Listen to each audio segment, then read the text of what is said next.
So, success isn't just about showing up, it's about believing in the work you've already done. You put in hours, you conquered the challenges, and prepared for this exact moment. Now, it's time to claim your prize. Hold your head up high and walk with confidence because you, yes, you have earned it, Edward Koch Jr. So, in 48 hours, your career could take a giant leap. Wait. Have you done everything that's in your control? Like really put it in the effort to prepare for the CAPM exam. In today's episode, we're going to discuss the eight, and I do mean 8 points to assist you in your journey in the last 48 hours. I must warn you, you do not want to be left alone in this moment because you need to control the controllables. Then anything that I say will not even matter. The information that I share with you today is how I prepare for each exam that I've taken. Yours may differ. With that being said, you know how we do it. Let's get to work. Point number 1, focusing on your reason. Focus on your reason. See, you need to remind yourself the reason why you're taking the CAPM because it's going to help you stay motivated and calm.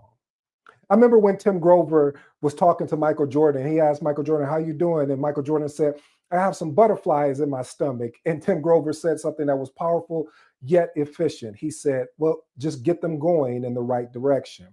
You see, reason why this is important because you need to reflect on your purpose so it can strengthen your resolve and put temporary stress in its perspective place. Here's my actionable tips. Write down your reason for pursuing the CAPM certification and keep it visible. You need to be able to look at it today, tomorrow, while you're driving into the site, or if you're taking it online. You just need to look at it one last time. Think about this certification, how it will help your career or your personal goals, and use motivation to overcome any lingering doubts or anxiety. Point number 2, double check your exam essentials. This is important, family. I might as well call it out. Message, if you're new to the episode, anytime I say message, this is something you want to pay attention to. You want to make sure that you can document and write this down because it's going to be imperative. Matter of fact, it's going to be so important. So forgetting essentials like your ID, your test confirmation email, or any required materials that will prevent you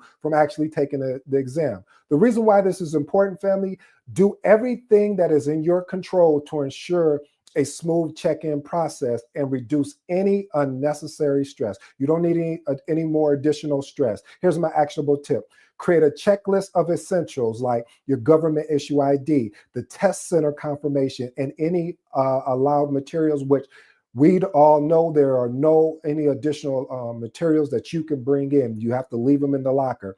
Pack your bag if you're testing on site, or if you're testing at home, set up your desk the night before. Point number 3, avoid last minute cramming. Again, avoid last minute cramming. Please do not do this. I've already done it for you and the results did not turn out well. So please, again, do not do any last minute cramming. Cramming can overload your brain and increase anxiety instead of reinforcing your knowledge. Focus on what you've already prepared is more effective than trying to learn new material at the last minute. Here's my actionable tip. Use the last 48 hours for a light review and practice, not cramming new concept.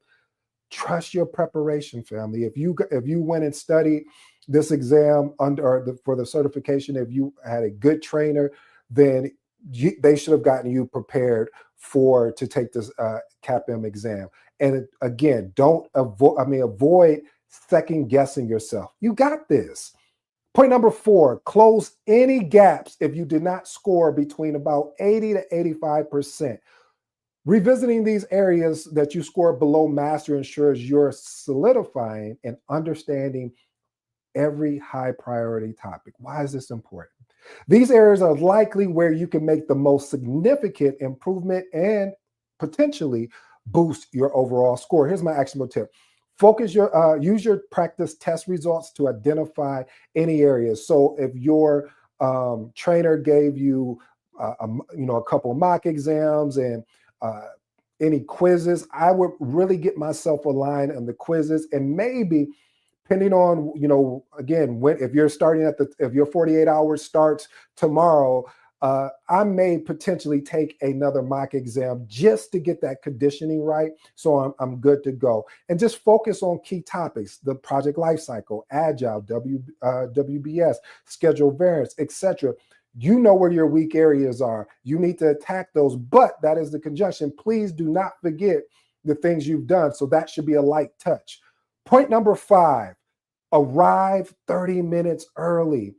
Early arrival ensures you have enough time to check in, deal with any unexpected delays, and you can be more mentally prepared. Let me explain why this is important. Rushing to the exam, first of all, can increase stress. Second of all, it can mess with your focus and your performance. According to Pearson VUE Center, if you're taking it online, they request that you're there 15 minutes early. So imagine if we're all getting there 15 minutes early, then you're sitting there waiting to get checked in. I recommend you showing up 30 minutes early, because if you get there early, and if they say, well, hey, you came too early or whatever, but you're there, you're one of the closest first people in line. Here's my actionable tip: plan your travel route to allow for extra time.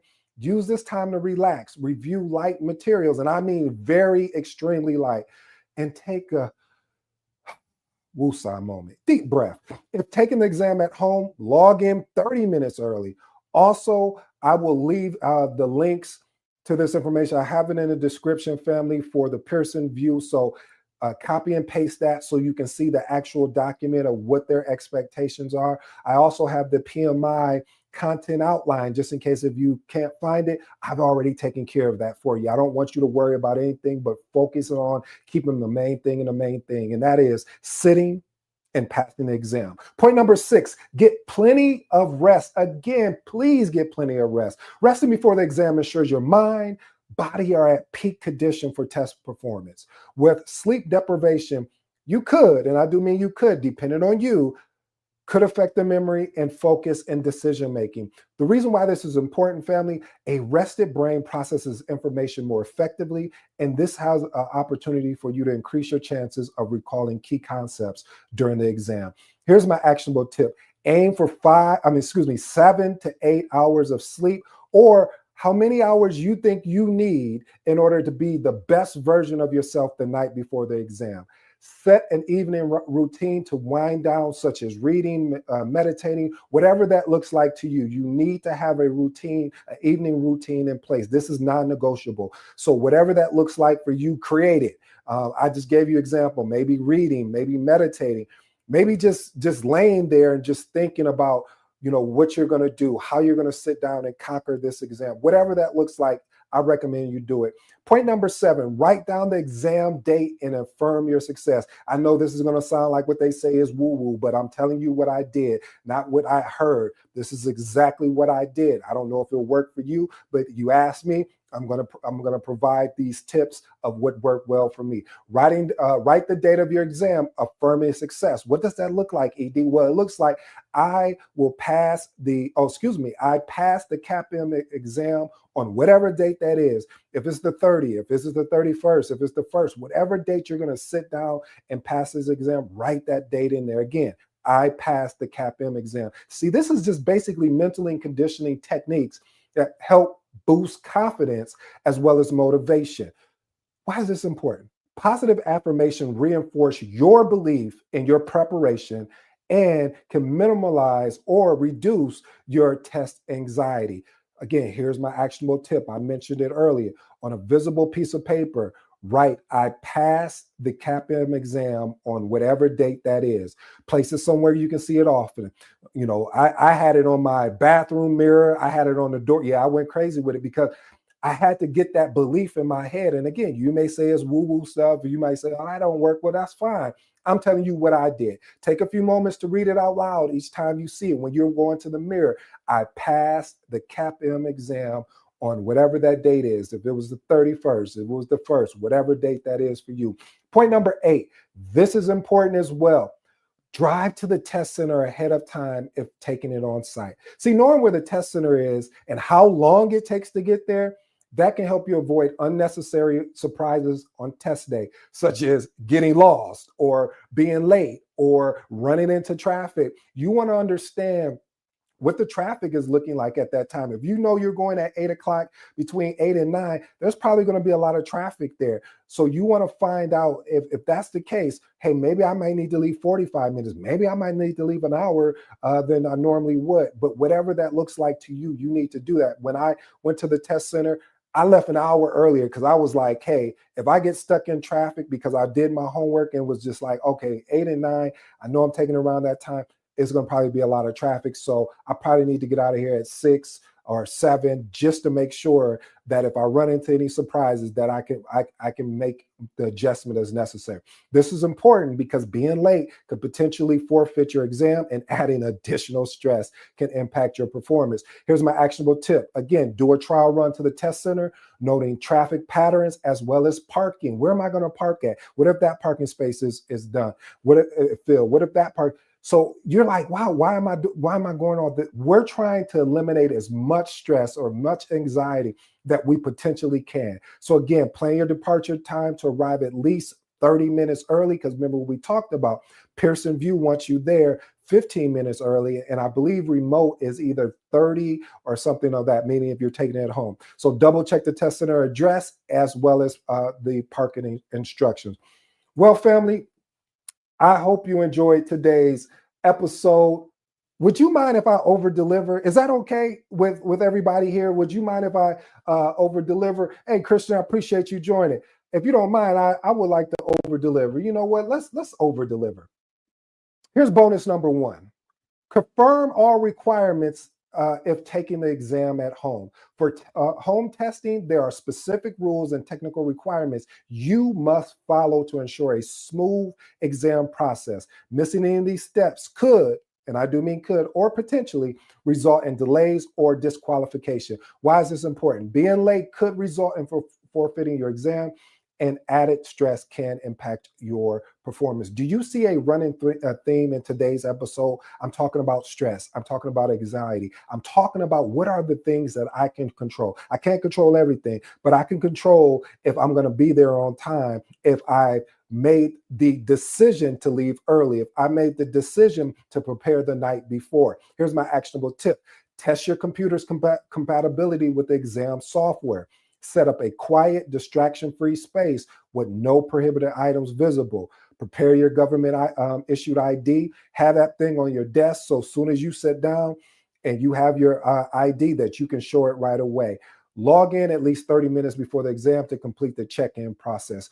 Bonus number 2, set 2 alarms on your phone. I know it sounds funny, but setting multiple alarms ensures you wake up on time, even if one fails. Why is this important? A single alarm may fail due to technical issues, human error. 2 alarms provides a backup to prevent you from oversleeping. Here's my actionable tip. Set 1 alarm for your desired wake-up time and then another 5 to 10 minutes later. Test both alarms the night before to ensure they work. Place your phone or alarm clock away from your bed to avoid any particular snoozing. And my last and final bonus, family, and again, I appreciate you allowing me to over-deliver, review the CAPM exam content outline. I can't say that enough. Review the CAPM exam content outline, because this is what the test is based on. So the CAPM exam is based on the specific content outline. So reviewing it ensures you're focusing on relevant topics. Why is this important? Staying aligned with the exam blueprint increases your chances of recalling the information right away. Here's my actionable tip. Skim through the CAPM exam content outline provided by PMI. Use summary sheets or flashcards for quick reviews. And again, I left the content outline in the actual description. So just copy and paste that. It'll take you right there. Download it so you'll have it. Transformational remarks. I have 3, and then I'll let you be on your way, family. Number 1, focus on your reason. Like I said, reflecting on your purpose strengthens your resolve and puts temporary stress in perspective. You know, when you get on an airplane, the first thing when the flight attendant is going over the safeties and procedures, they always say put the mask on someone else first, right? That's what they say, right? No, they don't say that. They say put it on yourself first. Put the mask on yourself first. And that's what you have to do, family. When I'm talking about put the mask on yourself first, see, when you take care of you, meaning doing everything possible you can control, then you can take care of other people because you did the work, you put in the time, you made the sacrifices when people were, watching a game or watching this series or whatever the thing was that was distracting them from actually, putting in the work, you did it. So write down your reasons for pursuing the CAPM certification. And again, keep it visible. Think about the certification will help your career as well as your personal goals. Use this motivation again, family, to overcome any lingering doubts or anxiety. Number 2, close any gaps you do not score between 80 and 85%. I always say 80 and 85 because that extra 5%, then we already know that yes, you're doing well, it's go time. So this is important because there are areas that we're likely you might need to really improve on and boost and so you can boost your overall score. Here's my actionable tip. Use practice tests to actually identify any of these weak areas. And practice tests, it could be quizzes or the actual mock exam. And my last and final one before I close for today. Get plenty of rest, please. A rested brain processes information more effectively. This increases your chances of recalling concepts during the exam. And my actionable tip was for you on that was, I would recommend 7 to 8 hours, but if you can do it off of 4 or 5 or whatever that looks like for you, do that. And then the last and final one is get you a evening routine. Just create one. I gave you examples: reading, meditating, just laying there thinking about how you're going to go in and conquer this actual exam.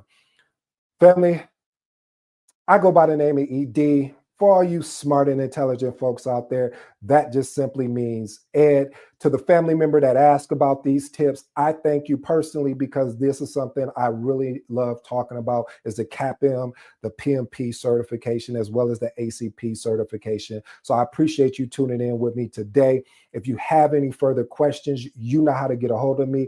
If you're not part of the Magnetic Project Management community, please join that. These are where we can have these type of discussions. I can set up a live where we can be more interactive. And I want to do that more. So that's on the coming as well. Also, check out those 8 AI prompts that I have for you. This is free, as well as the the book on real project success. I think you should check it out before I actually get ready to publish it and send it to Amazon. But I'm giving it to you as a token to say thank you. Really, thank you. Until next time.